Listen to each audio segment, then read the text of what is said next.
Hey everyone, welcome back to the channel.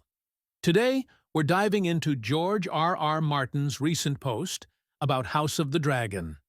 Keep in mind, this video will contain spoilers for Season 3 of House of the Dragon, since George decided to share some information regarding that season. Now, there is a lot to discuss. George R.R. Martin dropped a bombshell and has since deleted it from his blog, but the internet never forgets, and his post is now available on pretty much everywhere. I will post the link to it down below. Let's get on to the video. Beware the butterflies. Back in July, I promised you some further thoughts about Blood and Cheese and Maelor the Missing. After my commentary on the first two episodes of Hot D Season 2, A Son for a Son and Rhaenyra the Cruel. Those were terrific episodes, well-written, well-directed, powerfully acted. A great way to kick off the new season.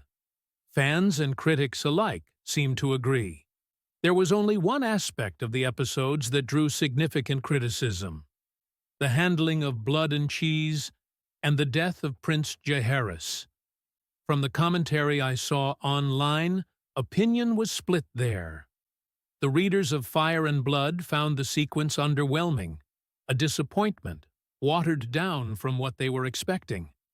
Viewers who had not read the book had no such problems. Most of them found the sequence a real gut punch, tragic, horrifying, nightmarish, etc. Some reported being reduced to tears. I found myself agreeing with both sides.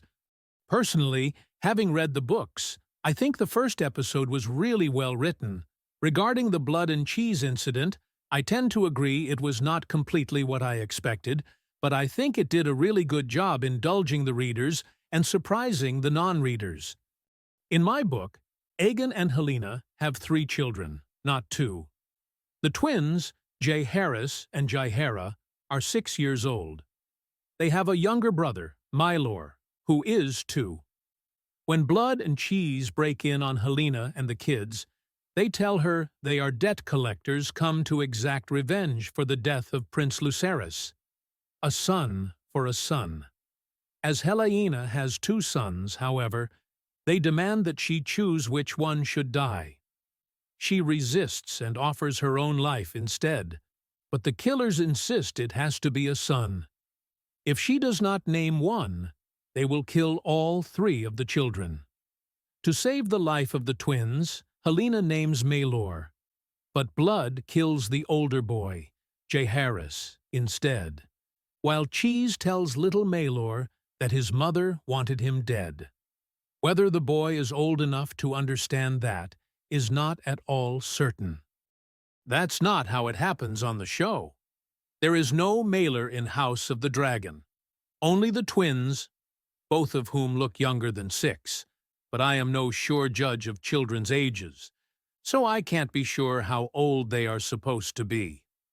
Blood can't seem to tell the twins apart, so Helaena is asked to reveal which one is the boy. You would think a glance up his PJs would reveal that, without involving the mother. Instead of offering her own life to save the kids, Helaena offers them a necklace. Blood and Cheese are not tempted. Blood saws Prince Jaehaerys' head off.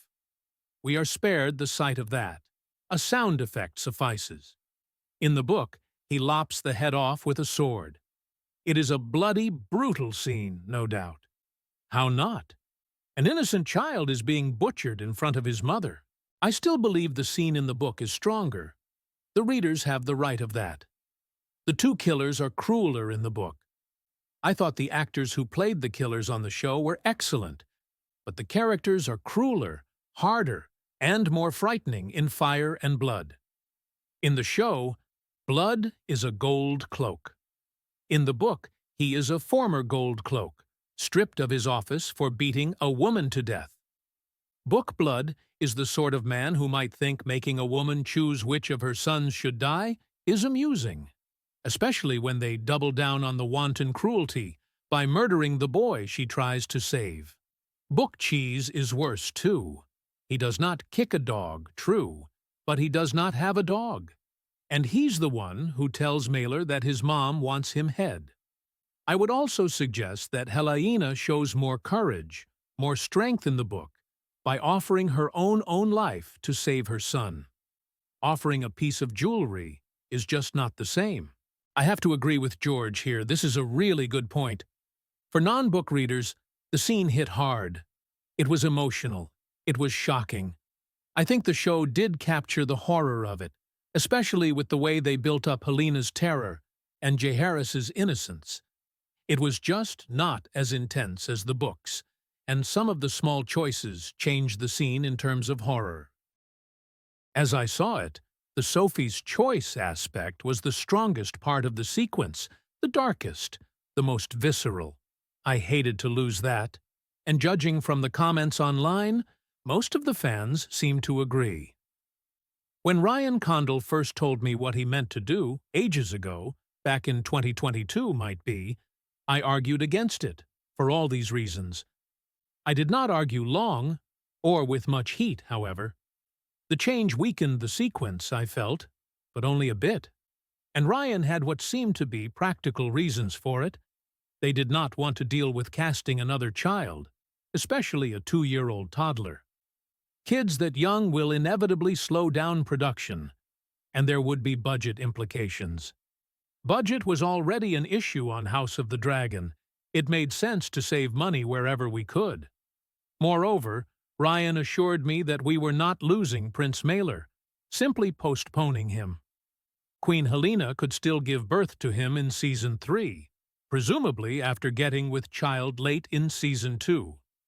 That made sense to me, so I withdrew my objections and acquiesced to the change. I still loved the episode and the blood and cheese sequence overall.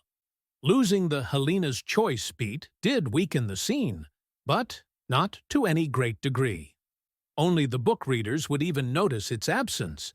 Viewers who had never read Fire and Blood would still find the scenes heartrending. Maelor did not actually do anything in the scene, after all. How could he? He was only 2 years old. There is another aspect to the removal of the young princeling, however. Those of you who hate spoilers should stop reading here. Spoilers will follow, at least for the readers among you. If you have never read Fire and Blood, maybe it does not matter, because all I am going to spoil here are things that happen in the book that may never happen on the series. Starting with Maelor himself. Sometime between the initial decision to remove Maelor, a big change was made. The prince's birth was no longer just going to be pushed back to Season 3. He was never going to be born at all. The younger son of Aegon and Helena would never appear. Most of you know about the butterfly effect, I assume. Yes, there was a movie with that title a few years back. It's a familiar concept in chaos theory as well. But most science fiction fans were first exposed to the idea in Ray Bradbury's classic time travel story, A Sound of Thunder, wherein a time traveler from the present panics and crushes a butterfly while hunting a T-Rex. When he returns to his own time, he discovers that the world has changed in huge and frightening ways. One dead butterfly has rewritten history. The lesson being that change begets change, and even small and seemingly insignificant alterations to a timeline or a story can have a profound effect on all that follows. Maelor is a 2-year-old toddler in Fire and Blood, but like our butterfly, he has an impact on the story all out of proportion to his size.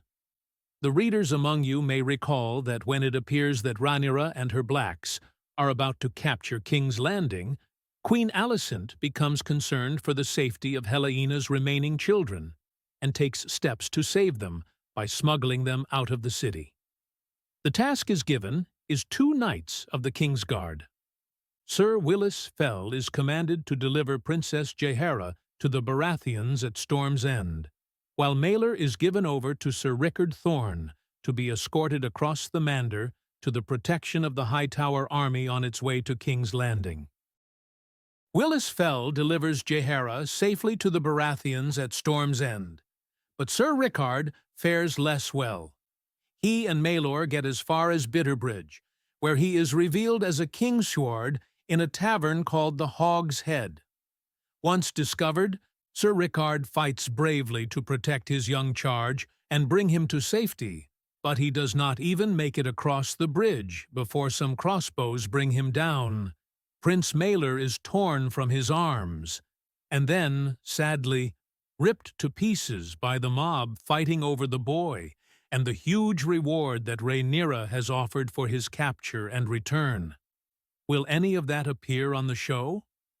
Maybe, but I don't see how. The butterflies would seem to prohibit it. You could perhaps make Sir Rickard's ward be Jaehaera instead of Maelor, but Jaehaera can't be killed. She has a huge role to play as Aegon's next heir. Could maybe make Maelor a newborn instead of a 2-year-old. But that would scramble up the timeline, which is a bit of a mess already. I have no idea what Ryan has planned, if indeed he has planned anything. But given Maelor's absence from Episode 2, the simplest way to proceed would be just to drop him entirely. Lose the bit where Alicent tries to send the kids to safety, drop Rickard Thorne, or send him with Willis Fell so Jaehaera has 2 guards. From what I know, that seems to be what Ryan is doing here. It's simplest, yes, and may make sense in terms of budgets and shooting schedules, but simpler is not better. The Bitterbridge scene has tension, suspense, action, bloodshed, a bit of heroism, and a lot of tragedy. Rickard Thorne is a tertiary character at best. Most viewers, as opposed to readers, will never know he is gone, since they never knew him at all.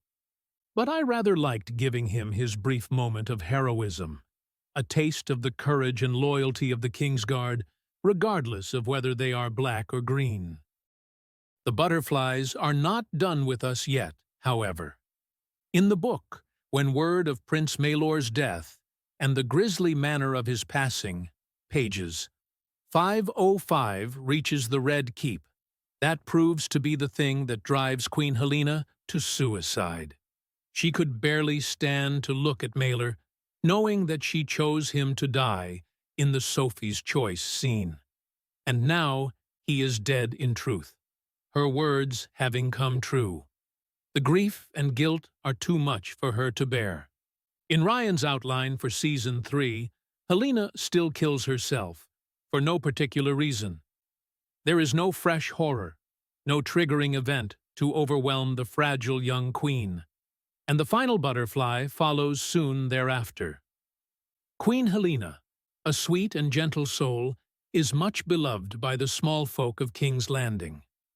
Rhaenyra was not, so when rumors began to arise that Helaena did not kill herself, but rather was murdered at Rhaenyra's command, the commons are quick to believe them.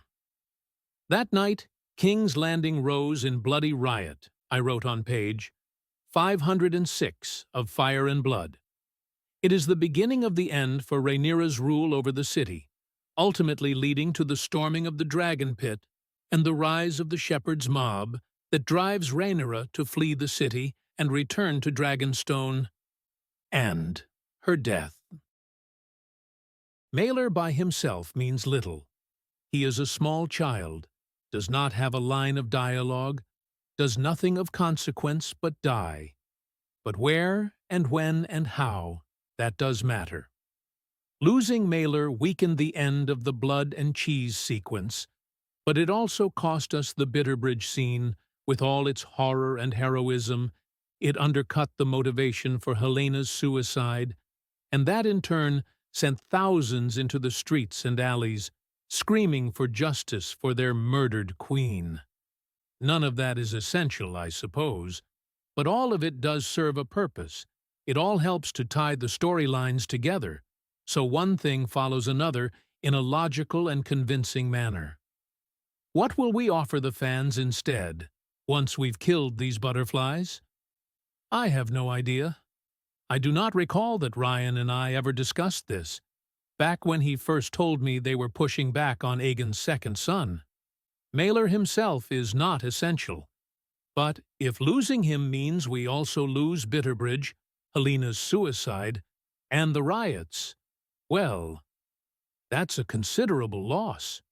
And there are larger and more toxic butterflies to come if House of the Dragon goes ahead with some of the changes being contemplated for seasons 3 and 4. George is dropping some serious hints here. Changes in seasons 3 and 4? Wow, this post really gives us a lot to think about. The changes in the blood and cheese scene, Maelor's absence, and the ripple effect it could have on the story, it's huge. I get why the showrunners made some of these choices, but it's hard not to feel like we're missing out on some powerful storytelling moments. What do you all think? Did the show still manage to hit the mark with blood and cheese? Or are you missing the Sophie's Choice moment as much as I am? Let me know in the comments. And if you enjoyed this video, don't forget to hit that like button and subscribe for more content like this.